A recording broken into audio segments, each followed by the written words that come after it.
It seems like my generation is all about online dating. I remember back in high school, it was seen as something only losers did. Like, if you couldn't get a date in real life, you went online. But by the time I hit college, that idea was completely outdated. Apps like Tinder weren't just accepted, they were the main way people met. By my mid-20s, I was using dating apps regularly, and Tinder was my go-to. Most people on there just wanted to hang out, grab drinks, or hook up. Nothing too serious. But one night, I had a different kind of experience. That's when I met Selena. We started talking earlier in the day, and by that evening, we had plans to meet up at a bar near her place. Right from the jump, we clicked. She was funny, smart, and easy to talk to, but a little way into the night, her energy completely shifted. She got tense, distracted. I finally asked if she was okay, and she leaned in and whispered, "Do you see that guy over there? Dodgers hat? That's my ex's best friend. He's been staring at us for the past hour." She went on to say her ex wasn't a good guy, and she was nervous he'd been tipped off. I tried to brush it off. I've dealt with jealous exes before. I told her I could handle myself, but I could see how shaken she was. So we agreed to head back to my place. As we were leaving, the guy in the Dodgers hat actually confronted us. He completely ignored me and said to Selena, "You're really leaving already? Can't even say hi? Come on, just buy me a drink." She politely declined, but he kept pushing. That's when I stepped between them and introduced myself. He looked me up and down, laughed, and walked off without saying another word. We made it back to my place, and the rest of the night was actually great. We played Mario Kart, had a few more drinks, and eventually passed out on the couch. In the morning, things were still good, until she looked at her phone. One of her friends had messaged her, saying her ex showed up at the bar not long after we left. She started apologizing, telling me she understood if I didn't want to see her again. But I told her I wasn't scared of some ex-boyfriend. We kept seeing each other, went on more dates, mostly outdoors or back at my place. She even started staying over a few nights a week. I was starting to fall for her, and I thought she felt the same. I remember asking why we never stayed at her place. She said she had too many roommates and we wouldn't have any privacy. Fair enough, I preferred my own space anyway. Then came the night everything unraveled. It was a Saturday. She stayed over and everything seemed normal. We went to bed around midnight, but I woke up to her screaming into her phone. I couldn't hear what the person on the other end was saying, but I could tell it was heated. After a minute, she threw her phone across the room in anger. I held her and tried to calm her down. She eventually settled. That's when we heard 2 car doors slam outside. She started panicking, whispering no over and over again. I ran to the upstairs window. In the driveway, I saw 2 big guys, one in a Dodgers hat and the other with a buzz cut. When they got closer, I realized the Dodgers hat guy was her ex's friend from the bar. I asked her if the other one was her ex. She said yes, and that we had to leave now. But before we could move, they started kicking the front door in. Selena ran to the door, begging them to stop. Then she did something I still can't explain. She unlocked it. They stormed in. I panicked. I'm not a small guy, but I'm not fighting off 2 monsters either. I ducked into the hallway closet and stayed quiet. I heard her ex screaming, demanding I come out. Selena kept apologizing, pleading with him to stop, saying, "Let's just go home. I'm sorry. I won't do this again." That's when it hit me. Go home. I won't do this again. Was she still with this guy? I heard them smashing things downstairs, flipping furniture, throwing stuff. Then finally, I heard the front door open and the car drive off. Her ex shouted, "This isn't over, bro." One last time. When I came out, my living room was wrecked. I thought about calling the cops, but the more I replayed what she said, the more it started making sense. No social media, never staying at her place, the weird explanations. I asked a friend to look her up, and what I found blew my mind. She wasn't just in a relationship, she was married to him. I tracked him down on Facebook and, from my friend's account, sent him a message. I told him who I was, that I had no idea she was married, and apologized. Surprisingly, he actually responded, and even apologized for what he did. He said he'd pay for the damages, and we both agreed to cut contact with Selena completely. I never heard from her again. I blocked her number and never looked back. Yeah, her husband completely overreacted, but honestly, I get it. Love or betrayal makes people do crazy things. Someone told me recently they saw them out together. Maybe they work things out. But if you take anything from this story, let it be this. When someone feels too good to be true, ask more questions. Because no matter how normal someone seems on a dating app, you never really know what or who they're bringing with them.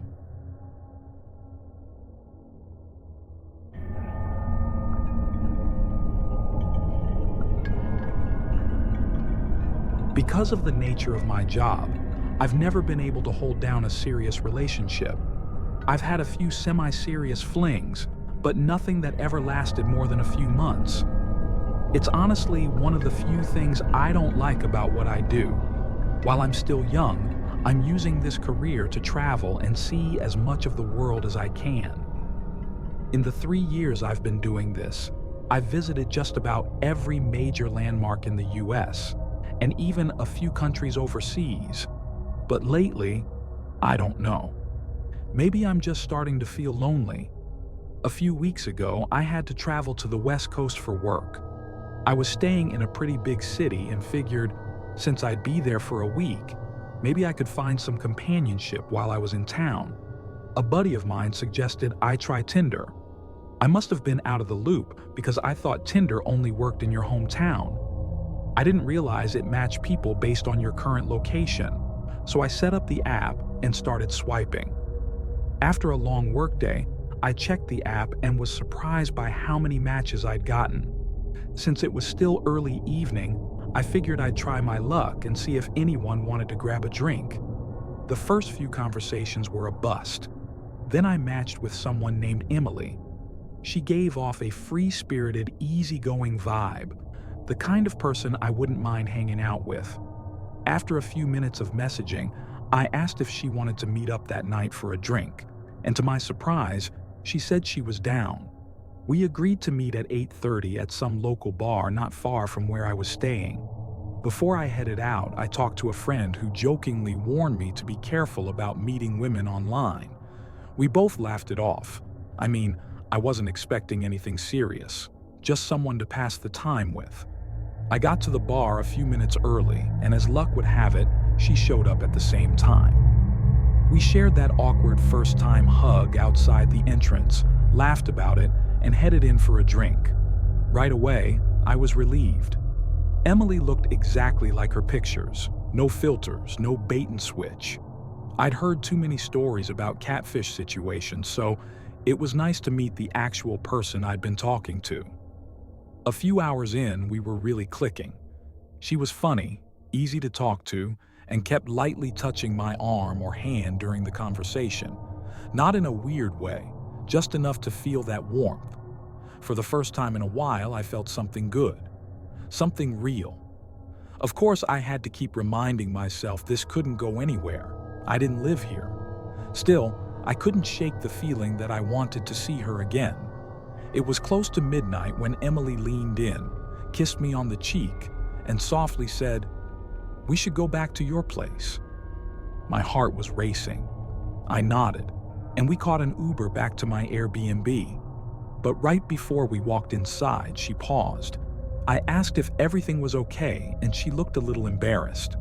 She said, "I'll meet you inside. I don't want you to see me smoke." I'm trying to quit, but I'm not there yet. I told her I didn't care, but she insisted. Not wanting to make her uncomfortable, I went inside and started changing into some comfy clothes. After a few minutes passed, I realized she still hadn't come in. I checked out the window. Nothing. I stepped outside and called her name, but no answer. The house I was staying at had a small wraparound porch, so I sat on the bench out front and messaged her through Tinder. As I waited, a creeping unease started to settle in. I didn't know this area. What if something happened to her? Then, I heard movement coming from inside the house. I turned around and looked through the front window, and there she was, Emily, along with two guys I'd never seen before. They were sneaking around like they were trying not to be heard. I ducked down immediately, heart pounding. I saw her whispering something to the two men, but I couldn't hear what. Then she pulled out her phone. Seconds later, I got a message on Tinder. "Hey, where'd you go? I'm inside and I can't find you." I didn't respond. One of the guys stayed in the living room with her, constantly glancing around while the other had disappeared out of view. That made me even more nervous. Then he came back, carrying a bag that looked full. That's when it clicked. They were robbing the place, or trying to, at least. I watched as one of them moved toward my laptop, which was plugged in on the desk. My whole life was on that thing. Without thinking, I messaged Emily back. I called the cops. "They'll be here in 30 seconds." It was a lie. I hadn't called anyone yet. But I wanted to see her reaction. She suddenly yelled something at the guys. I couldn't make out the words. And then all three of them bolted out the front door, passing right by where I was crouched in the shadows. They didn't see me. I sprinted inside and checked the laptop. Still there. My wallet was next to it, fully intact, with all my cards and $500 in cash. Whoever this guy was, he either missed it or didn't realize what he was looking at. I called the police and told them everything. Unsurprisingly, Emily's account was fake. We contacted the property owners and tried to figure out if anything was actually stolen. The only thing that seemed to be missing was some cheap decorative stuff, nothing of real value. I checked into a hotel the next day and deleted my Tinder account for good. What's most disturbing is that Emily, or whatever her real name is probably still out there doing this to other people, using Tinder to find strangers, get into their homes, and rob them blind. I hope I never see her again, and I hope I never have to go back to that city for any reason.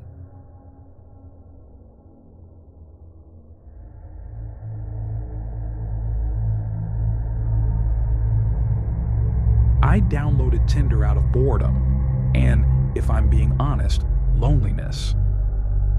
This was last year, not long after the whole COVID situation finally started winding down. I'd actually used Tinder once before and met a few decent people, but nothing serious ever came from it. That last time, though, ended up being my last time using a dating app, ever. I matched with this blonde girl named Kelsey. She seemed chill at first, which is why I agreed to meet her. She was cute, and at the time, I really just wanted some kind of connection. Things started off normal. We messaged back and forth and decided to meet up. I figured we'd grab a bite to eat, maybe catch a movie, but she was insistent, very insistent, that we hang out at my place. I told her my house was a mess and tried making excuses, but she just kept pushing it. Said if we weren't hanging out at my place, we weren't hanging out at all.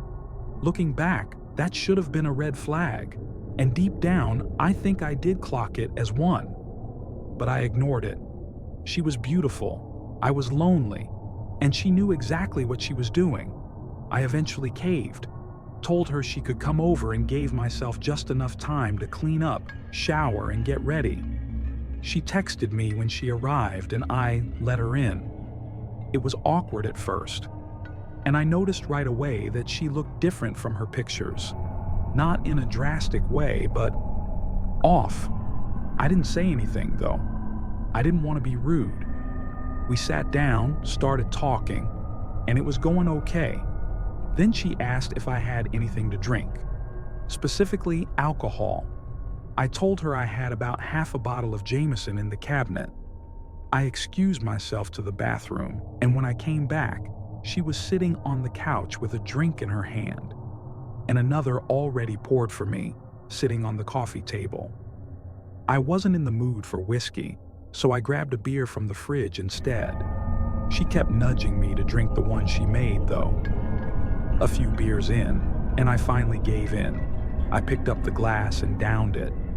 I had hesitated for a long time because honestly, I had this paranoid thought that she might have slipped something into it. But she seemed totally normal, and the longer we talked, the more I convinced myself I was just being paranoid. About 15 minutes later, though, things started to go fuzzy. At first, I just felt dizzy, like a normal buzz. But then everything got heavy. My head, my limbs, my thoughts, and then I blacked out. I woke up sometime around dawn, sprawled out on the floor of my bedroom, disoriented, in pain. The second I moved, I knew something was wrong. My body hurt everywhere, my arms, back, chest. When I looked down, I saw deep bruises, cuts, and what looked like stab wounds across my torso and arms. There was blood on the floor, the bed, even on the walls. I stumbled to my feet and immediately felt like I was going to pass out again. I tried to grab my phone, but it was gone. So were all 4 of my TVs, most of my jewelry, and the contents of 2 small safes, one of which had over 20 grand in cash. Every room in the house had been ransacked. Windows were shattered, furniture flipped, walls spray painted. I looked in the mirror and barely recognized myself. I had a breakdown right there in the bathroom. And then I noticed something that still haunts me. In the blood smeared on the wall of my bedroom, someone had drawn a pentagram. It wasn't just a robbery, it was ritualistic. At that point, I didn't even care what else was missing. I just needed help. I found one of my old phones buried in a dresser, charged it, and called a friend through FaceTime audio so he could get the police to me. They showed up maybe 20 minutes later. Turns out, whatever she drugged me with wasn't something you'd find over the counter. It was a rare, powerful tranquilizer. I gave the cops every detail I could. Tried logging into Tinder on my old phone to show them her profile, but of course, she'd unmatched and disappeared. The profile was probably fake anyway. They never caught her. Or whoever else might have been involved. I moved a few months later, got a new place with a full security system, cameras, the whole 9. I try not to think about that night, but I still have nightmares. They could have killed me. If you're going to meet someone online, please be cautious. Don't let your loneliness make you ignore the red flags.